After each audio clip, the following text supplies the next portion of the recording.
Hello दोस्त, basic ranker में आपका स्वागत है। मैं एमपी सर। आज हम आपका मोस्ट इंपॉर्टेंट क्वेश्चन लेकर आए हैं, जो 10 अति महत्वपूर्ण क्वेश्चन है जो आपको एग्जाम में बार बार पूछे जाते हैं।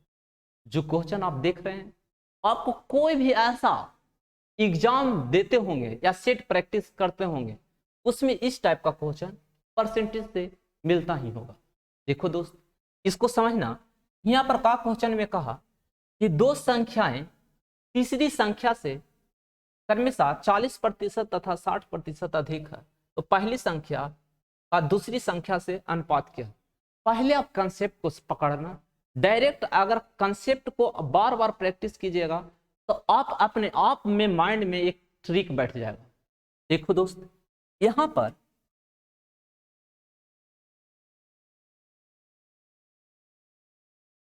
पर देखो दोस्त, कहा तीसरी से, क्या कहा दोस्त, तीसरी से। माना कि तीसरी संख्या हमारा 100% है। क्या है दोस्त? 100% है। और इसी के रिस्पेक्ट में पहली संख्या और दूसरी संख्या, ये तीसरी संख्या के रिस्पेक्ट में ये 40 अधिक है। कितना है दोस्त? 40 अधिक है। तीसरी संख्या से दूसरी संख्या 60 अधिक है। कितना है दोस्त? 60 अधिक है। परसेंट से परसेंट, परसेंट से परसेंट, शून्य से शून्य, शून्य से शून्य।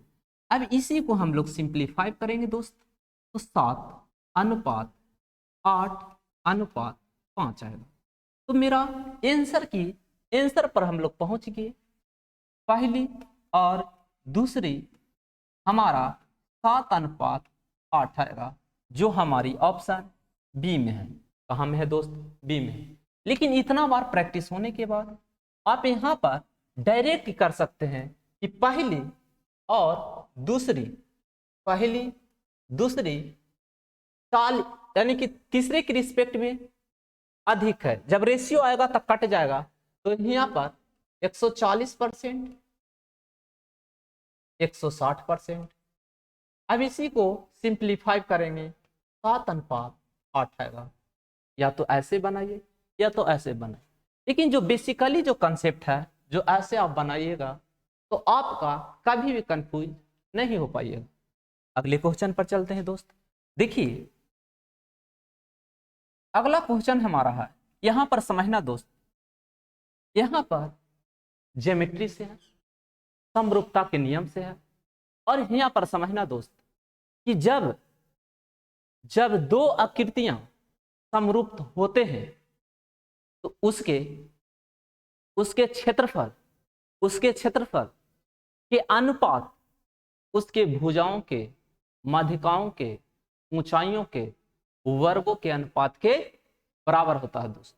मान लो दो आकृति जो दिया हुआ है वो त्रिभुज दिया हुआ है, तो दो त्रिभुज हम बनाएंगे दोस्त। त्रिभुज, पहला त्रिभुज ये है जिसको रिप्रेजेंट करते हैं A B C D E F. ये मेरा दो त्रिभुज है। और यहां पर कंडीशन पहला ही दे दिया है कि दोनों त्रिभुज समरूप है, सिमिलर है। अब यहाँ पर इसकी भुजा अगर A1 है, इसकी भुजा A2 है, तो यहाँ पर दो त्रिभुज का क्षेत्रफल, इसका क्षेत्रफल Δ1, दूसरा का त्रिभुज का Δ2, इसके भुजाओं A1 के स्क्वायर बटे A2 के स्क्वायर। जब दो त्रिभुज समरूप होते हैं तो उसके क्षेत्रफलों के अनुपात उसके भुजाओं के वर्ग के अनुपात के बराबर होता है दोस्त। या H1 के स्क्वायर बटे H2 के स्क्वायर, या मीडियन M1 स्क्वायर बटे M2 स्क्वायर। ये आप याद रखना दोस्त। तो यहां पर दो त्रिभुजों को क्षेत्रफल दिया है दोस्त, तो यहाँ पर दो त्रिभुजों को क्षेत्रफल, तो यहां हम लोग बनाते हैं दोस्त। समझने के प्रयास करना। दो त्रिभुज दिया है, तो पहला त्रिभुज हमारा यहाँ पर 121 दिया है, कितना दिया दोस्त, 121 दिया। दूसरा त्रिभुज कितना दिया, 64 दिया। अब यहां पर देखो दोस्त, पहले त्रिभुज का भुजा दिया 12.1 दिया। दूसरा त्रिभुज की भुजा मालूम नहीं है, इसको मान लो A2 है, और इसी का होल स्क्वायर हम कर सकते हैं, इसकी होल स्क्वायर कर सकते हैं। आप लोग घातांक एवं करनी में पढ़े होंगे कि m1 बटे, पढ़े होंगे घातांक करनी में कि x के स्क्वायर बटे y के स्क्वायर, हम इसको इस तरह से भी लिख सकते हैं, x बटे y के होल स्क्वायर। तो यहाँ पर इस कंसेप्ट से हम लोग ऐसा लिख सकते हैं। अब देखो दोस्त, स्क्वायर इधर जाएगा तो रूट में होगा, तो रूट में 11/8 होगा। यहाँ पर देखो दोस्त 12.1 बटे A2। अब ये 11 से कटेगा 1.1 से, तिरछा मल्टीप्लाई करेंगे, तिरछा इसको मल्टीप्लाई, तिरछा इससे मल्टीप्लाई, तो A2 बराबर हमारा दोस्त 8.8 आएगा। तो हमारा जो दूसरी भुजा जो निकलेगी वो 8.8 सेंटीमीटर आएगा, जो हमारी ऑप्शन सी में दिखाई दे रहा है। तो आपको इसी तरह का प्रॉब्लम हो रहा है तो आप कमेंट्स में लिखें। आगे देखिए दोस्त, अगले क्वेश्चन को चलते हैं और समझते हैं। यहाँ पर जब यहाँ पर मेंसुरेशन का कंसेप्ट है, और मेंसुरेशन को समझने के लिए जरा सा हम एक एग्जांपल देते हैं कि यहाँ पर बोला है दोस्त, एक तार काटकर हम एक वर्ग बनाते हैं और उसी तार से हम लोग एक वृत्त बनाते हैं। यहाँ पर दोस्त एक तार है, मतलब इस तरह से तार हम लोग काट के इस तरह से ज्वाइंट करते हैं तो क्या का निर्माण होता है, वर्ग का निर्माण होता है। और इसी तार से हम लोग इस तरह से क्या का निर्माण करता है, वृत्त का निर्माण करता है। क्या का निर्माण करता है दोस्त, वृत्त का निर्माण करता है। तो बताइए यहाँ पर दोस्त, ये वर्ग है और ये वृत्त। तो यहाँ पर जरा सा दोनों कॉन्सेप्ट को समझने के लिए, जब आपको वर्ग मिले या वृत्त मिले तो वर्ग का जितने भी फॉर्मूले होते हैं वो माइंड में लाइए, वृत्त के जितने भी फॉर्मूले होते हैं माइंड में लाइए।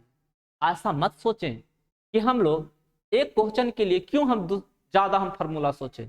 जितने आप सोचिएगा, जितने आप प्रैक्टिस कीजिएगा, उतना ही आपके स्पीड अप बनेगा, उतना ही आपका कंसेप्ट तैयार होगा।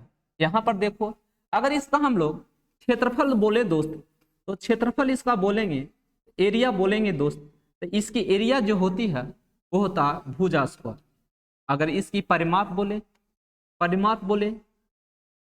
तो इसकी परिमाप जो होती है वो होती है 4a। क्या होती है दोस्त, 4a। इसकी हम लोग विकर्ण पूछें तो विकर्ण इसकी दोस्त यानी डायगोनल इसकी होता है √2a। अगर हम आपसे वृत्त के बारे में डिस्कस करें तो वृत्त का एरिया जो होता है, क्षेत्रफल होता है दोस्त, वो होता है πr²। अगर हम इसका परिधि पूछें, इसकी परिधि 2πr होता है।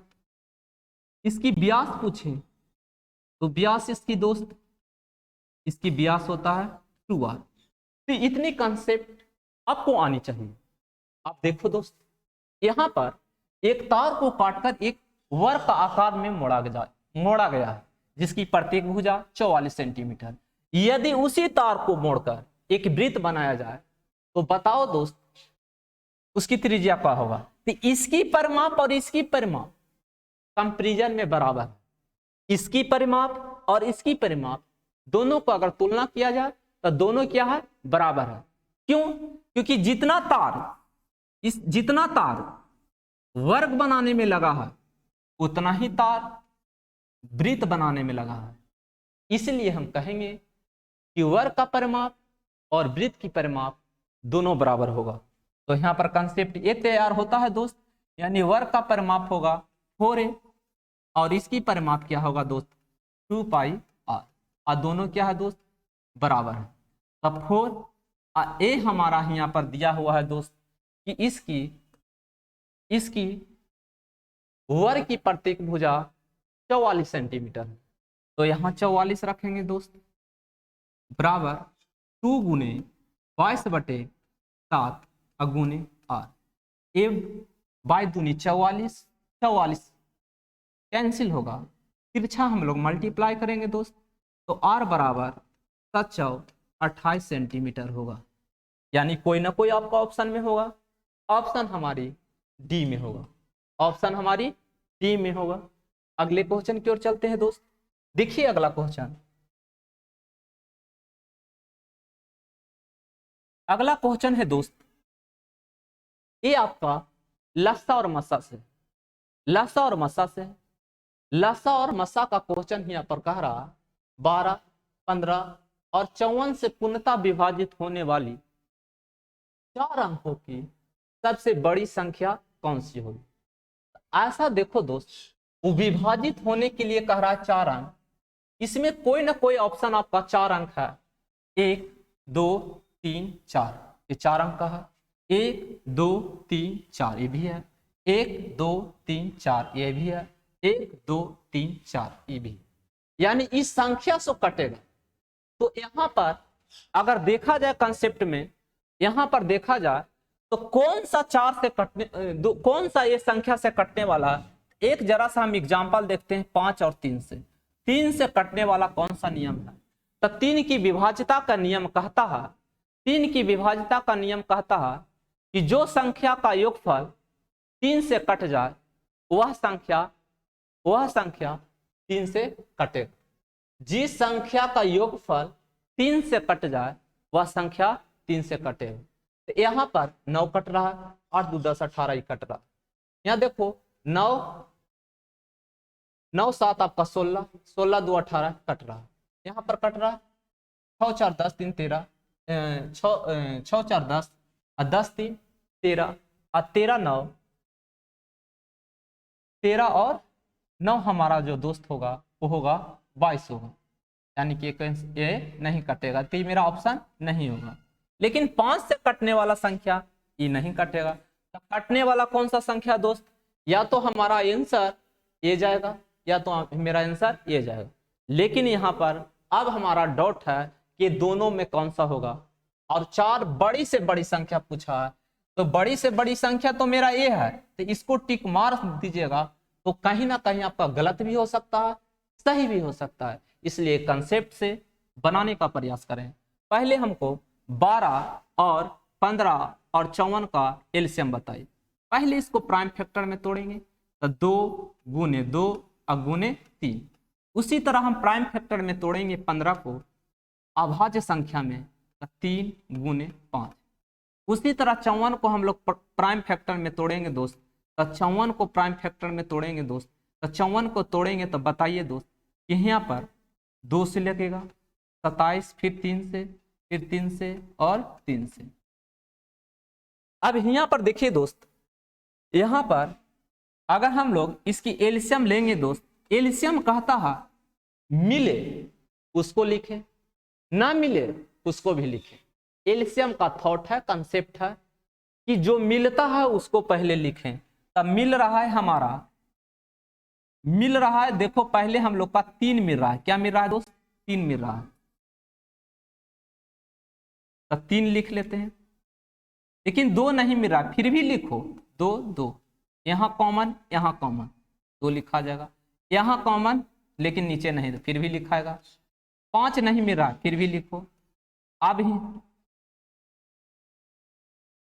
अब देखो दोस्त 3 3 नहीं मिल रहा, फिर भी लिखिए, तो देखो लिखेंगे हम लोग, तो 3 3 दूनी 6, 6 दूनी 12, 12 5 60, 60 गुने 9, 9 छक्का 54। एलसीएम जो होगा दोस्त वो कितना होगा, 540। कितना होगा, 540। अब यहाँ पर देखो दोस्त, जो 540 यानी कि 4 अंक का बड़ी से बड़ी संख्या मेरा होता है 9999, लेकिन यहाँ पर कोई ऑप्शन में नहीं है, यानी कि 9999 12, 15 और 54 से विभाजित नहीं हो रहा। 12, 15 और 54 से नहीं विभाजित हो रहा, या तो इसके नीचे कोई संख्या होगा, या तो 9,998 होगा, 95 होगा, 90 होगा, 85 होगा, 80 होगा। इस तरह से यहाँ पर कंसेप्ट होगा। देखो दोस्त, अगर हम 540 से हम लगाते हैं तो एक बार में लगेगा, तब 540 घटेगा हमारा दोस्त, तब बताइए है यहाँ पर 9, 5, 1, 9 में से 5 जाएगा 4, अब यहाँ से 9 उतरेगा दोस्त। अब बताओ दोस्त, 9 पचे 45, 8 से लगेगा, क्या से लगेगा दोस्त? 8 से, 0, 8 चौ 32, 8 पचे 40, 40 3 43, यहाँ पर घटाएंगे दोस्त, 9, 7, यहाँ पर घटाएंगे दोस्त, तो 5 में से 3 जाएगा तो 2, यानी मेरा रिमाइंडर जो आ गया दोस्त 297। अगर ये 297 नहीं रहता, अगर ये 297 के स्थान पर 00 आ जाता, तो हमारा ये 9,999 विभाजित हो जाता। लेकिन यही है मेरा शेष आने से अवरुद्ध कर रहा है, यानी इसमें हम घटा दें तो मेरी आंसर पर पहुंच जाएंगे। तो मेरा जो संख्या होगा दोस्त, संख्या जो विभाजित होने वाला होगा, यानी 9,990 में से 9,999 में से 279 घटाएंगे तो घटेगा दोस्त। तो बताओ, यहाँ पर घटाएंगे दोस्त तो यहाँ पर 0 घटेगा दोस्त, 9 में से 7 2, तो ऐसा कौन सा ऑप्शन में है? ये ऑप्शन नहीं है, ऑप्शन हमारा कौन जाएगा? बी जाएगा। कौन जाएगा दोस्त? बी जाएगा। पहले इसमें क्या करना है, 12, 15 और 54 का हम लोग एलसीएम लेंगे। एलसीएम लिए तो एलसीएम 12 से हम लोग प्राइम फैक्टर करेंगे, तोड़ेंगे, 15 को प्राइम फैक्टर में तोड़ेंगे, 54 को प्राइम फैक्टर में तोड़ेंगे। जो मिले उसको भी लिखे, जो ना मिले उसको भी लिखे। तो मेरा कितना आएगा प्राइम फैक्टर तोड़ने के बाद सभी का एलसीएम? 540। 540 से 4 अंकों का बड़ी से बड़ी संख्या, तो 4 अंकों का बड़ी से बड़ी संख्या 9,999 होता है। डिवाइड करेंगे, मेरा रिमाइंडर आ गया जो काटने में अवरुद्ध कर रहा है, ये घटा देंगे, जो शेष बचेगा वही मेरा आंसर होगा। अगले क्वेश्चन की ओर चलते हैं दोस्त। यहां पर देखिए कंसेप्ट, ये आपका टाइम एंड डिस्टेंस से क्वेश्चन है, यहां पर समझना है।